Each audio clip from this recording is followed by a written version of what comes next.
Bonjour et merci de regarder cette vidéo consacrée à l'installation des compteurs Linky en Wallonie. Je m'appelle Sébastien Delaunoy. Dans cette vidéo de quelques minutes, je vais vous expliquer les risques liés à la généralisation des compteurs Linky en Wallonie. Nous distinguons dans ce domaine 5 grands types de risques liés à la généralisation des compteurs communicants. Je vous propose de les parcourir l'un après l'autre. Je souffre de troubles de l'endormissement et du sommeil. De mon point de vue, rien n'explique ce qui pourrait déclencher ça, à part peut-être la présence d'une pollution électromagnétique. Pourtant, les ondes émises par tous les appareils sont en dessous du seuil légal. Beaucoup de gens ne réagissent pas aux ondes électromagnétiques. Ils passent leur temps à côté de routeurs ou de leur téléphone sans fil et n'ont aucun problème. Mais il y a aussi des gens qui y sont très sensibles. D'après mon expérience, sur le long terme, pratiquement tout le monde finit par avoir des problèmes avec ses téléphones. Ça peut prendre des années jusqu'à ce qu'un jour, le corps décide que ça suffit. Le terme de pollution électromagnétique s'applique avant tout aux champs émis par les appareils tels que les cafetières, les grille-pains, les réfrigérateurs et les ordinateurs portables.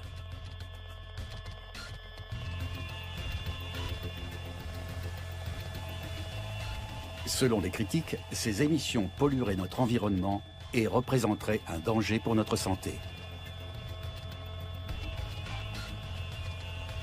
Mais que sont ces champs électromagnétiques au juste? L'alimentation électrique des trains? Tous nos appareils ménagers ainsi que tous ceux de nos bureaux en produisent.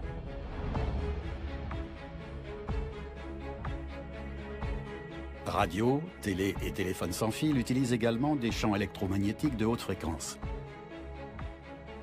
De même que le très critiqué four à micro-ondes.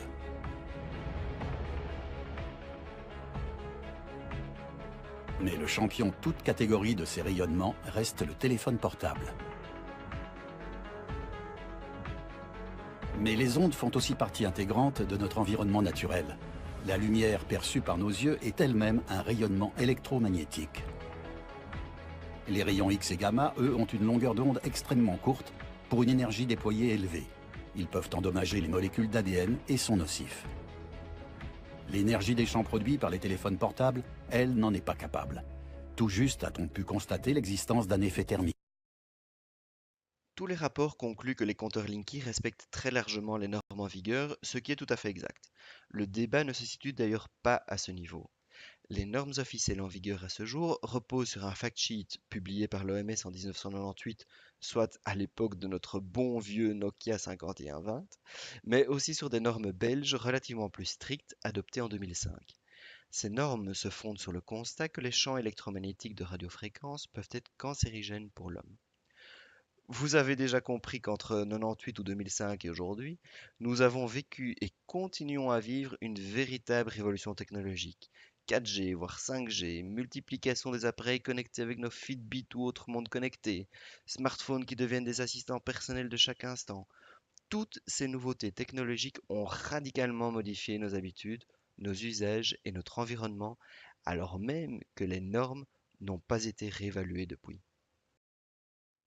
Or, de plus en plus d'études démontrent un impact sur la santé en cas d'utilisation prolongée ou à long terme de toutes ces technologies qui émettent des champs électromagnétiques. La mise à jour des normes est un choix éminemment politique qui repose sur des études scientifiques. Ainsi, le Luxembourg a opté depuis très longtemps pour des normes 7 à 10 fois plus restrictives que les normes belges, en se posant sur un principe relativement simple qui est de dire que si les champs électromagnétiques peuvent interférer avec d'autres appareils électriques des 3 volts par mètre, ces champs électriques ont très certainement un impact sur l'être humain. Malgré cette position plus stricte que dans beaucoup d'autres Européens, la santé économique du Luxembourg ne semble pas être affectée et reste même à la pointe de l'innovation. La restriction des normes d'émission ne constitue donc pas un frein au développement économique, contrairement à ce qui est très souvent justifié par les opérateurs télécoms et certains politiques.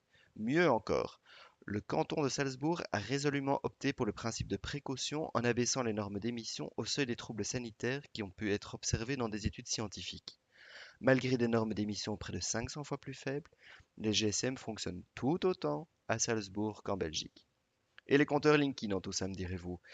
Les études menées en France par l'ANSES démontrent des émissions variant entre 0,14 et 3,9 volts par mètre.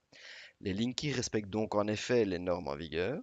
Le problème est que des troubles sanitaires sont déjà observés au niveau d'émissions des champs électromagnétiques générés par le CPL des compteurs communicants.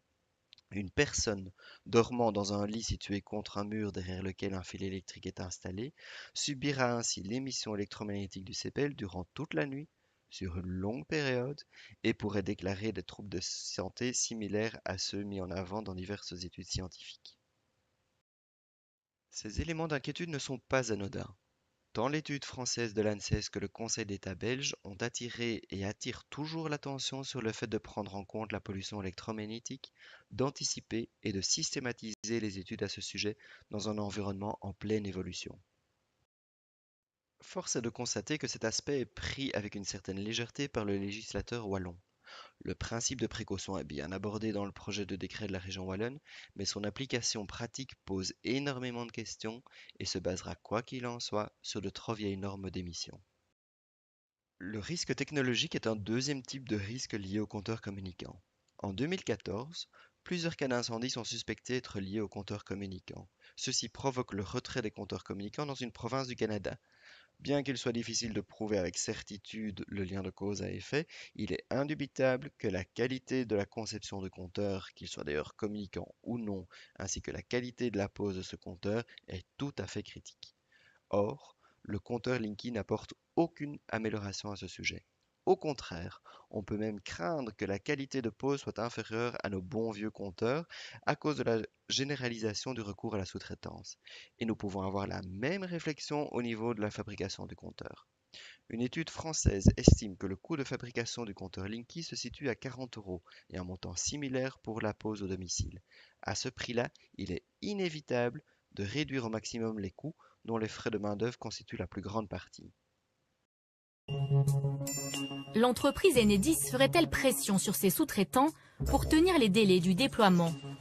C'est ce qu'affirment sous couvert d'anonymat Simon et Clément. Ces deux poseurs de compteurs viennent de terminer leur contrat chez Solution 30, le principal sous-traitant d'Enedis. Des contrats de travail avec des objectifs chiffrés. On pouvait avoir entre 8 et on va dire 12-15 compteurs par jour à faire. En 7 heures de travail, sans compter la route, c'était quasiment impossible. Certains faisaient 5-6 compteurs grand maximum par jour. Et ces gens-là, on leur mettait une pression en leur disant qu'ils ne travaillent pas assez. Chaque compteur posé leur rapporte des points. Plus ils installent de Linky, plus ils peuvent espérer toucher une prime qui s'ajoute à leur SMIC. Le meilleur chez nous avait réussi à poser, je crois, 18 compteurs en une journée. Son plus gros salaire a été de 1 800 € brut. Se mettre en danger pour ça, ça vaut pas le coup. Disons qu'aujourd'hui, que ce soit Solution 30 ou Enedis, où ils n'ont rien compris, c'est que travailler en rapidité ne rime pas avec sécurité. Voilà. Plus on vous en demande, moins vous travaillez en sécurité. Donc plus vous travaillez vite, plus vous avez des chances de faire des conneries. Simon et Clément sont bien électriciens. Mais ce n'est pas le cas de tous les poseurs. L'un de leurs camarades, par exemple, était boulanger. Le recrutement ne semble pas très exigeant. D'après ses documents officiels de formation, il suffit d'être habile de ses mains et d'avoir le permis de conduire. Après une formation de 21 jours, les nouvelles recrues peuvent poser leur premier compteur Linky. On a eu un jeune qui était juste rentré dans la société, ça faisait quoi, 1 mois à peu près qu'il était là. Donc il a fait son changement de compteur, ça fait un arc électrique, court-circuit, flamme, début d'incendie. Voilà, c'est arrivé donc la journée, heureusement quelqu'un passait dans la rue, il a vu les flammes, il a appelé les pompiers, donc les pompiers sont intervenus rapidement. Ça serait arrivé en pleine nuit, il aurait pu y avoir des morts. Ça c'est un jeune technicien qui inverse ses deux fils. Voilà, tout à fait, manque de formation. Malgré des incidents récurrents, la pose de compteurs Linky reste très rentable pour les sous-traitants. Le principal, Solution 30, dont le siège social est au Luxembourg, a enregistré des bénéfices particulièrement importants ces 2 dernières années. Sollicitée à plusieurs reprises, l'entreprise n'a jamais répondu à nos questions. Comble de l'ironie, une étude néerlandaise a démontré que les mesures de consommation électrique enregistrées par une grande variété de modèles différents de compteurs communicants sont inexactes. Ici aussi, l'évolution technologique des appareils électriques et autres ampoules est plus rapide que la technologie des compteurs eux-mêmes. Les compteurs Linky n'apportent ici aussi aucune nouvelle solution structurelle. Un troisième aspect négligé aussi bien par le législateur que par le producteur de compteurs Linky est l'impact environnemental de ces nouveaux compteurs. Non seulement on va remplacer des compteurs qui fonctionnent toujours, ce qui va générer des déchets technologiques superflus, mais aussi la durée de vie des compteurs sera divisée par 2,5. À l'heure où l'Europe appelle à mettre en place une économie circulaire et résiliente, il est aberrant qu'aucune réflexion fondamentale ne soit menée afin de réduire l'empreinte environnementale de ces nouveaux compteurs. C'était très déroutant ce qui s'est passé les jours précédents. Nous n'avons pas compris ce qui arrivait. Ilar Arled est le patron du centre de sécurité informatique estonien. L'attaque était d'une ampleur qu'on n'aurait jamais imaginée. Le 1er mai 2007, jour de la fête nationale russe, les pirates passent à l'attaque. Ils remplacent d'abord les pages d'accueil des sites officiels avec des images insultantes pour le Premier ministre. Le trafic Internet s'emballe brusquement jusqu'à saturer les serveurs. Dans les heures qui suivent, la population russophone descend dans les rues de la capitale. Les Estoniens sentent leur gouvernement perdre peu à peu le contrôle de la situation.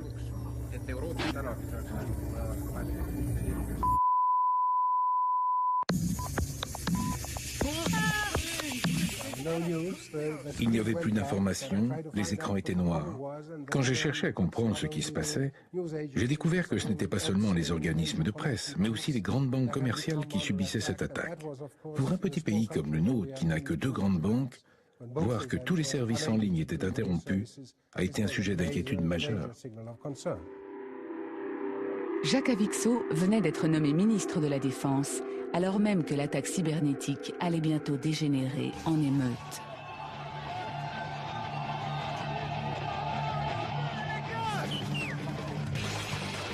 Les Estoniens d'origine russe envahissent le centre-ville de la capitale, alors que les systèmes informatiques se bloquent. La distribution d'essence ou de pain cesse. L'anarchie se répand dans le pays. Les Estoniens s'attendent à voir les colonnes de chars envoyées par Moscou entrer dans leur ville. Sans ordinateur, l'État cesse de fonctionner.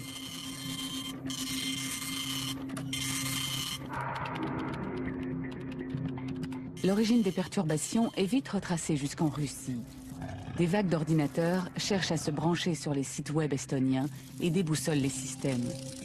La seule défense possible est de couper les lignes qui relient l'Internet estonien au reste du monde. Mais le réseau se régénère comme une salamandre. Quand une attaque russe est repoussée, une autre attaque commence, semblant venir des États-Unis, puis de France ou de Chine.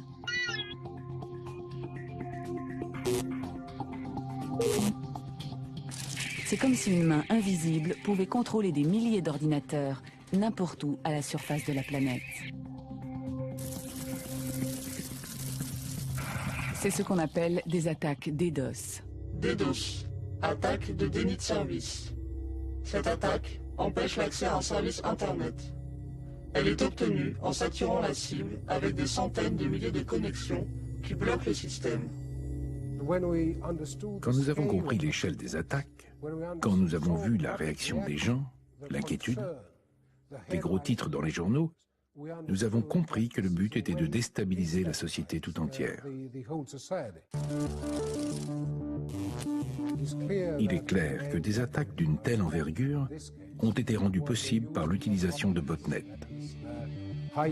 Cette technique consiste à pirater des dizaines de milliers d'ordinateurs et à les télécommander à distance pour lancer des attaques massives. C'est pour cela qu'elle est particulièrement dévastatrice. Comme on le voit dans ce reportage de France 5, le risque de hacking est réel et ne doit pas être sous-estimé. En numérisant le réseau de distribution d'électricité, le législateur accepte de soumettre à un risque nouveau un pan stratégique de notre société. Que ce soit les compteurs communicants, les concentrateurs, le système de communication ou le système de gestion, tous ces éléments constituent autant de ports d'entrée pour hacker un secteur stratégique. Un cinquième et dernier type de risque concerne la confidentialité des informations collectées. Heureusement, et suite au débat animé dans les autres pays européens, un certain nombre de garde-fous ont été prévus dans la directive européenne de 2012, ainsi que par les autorités nationales de contrôle.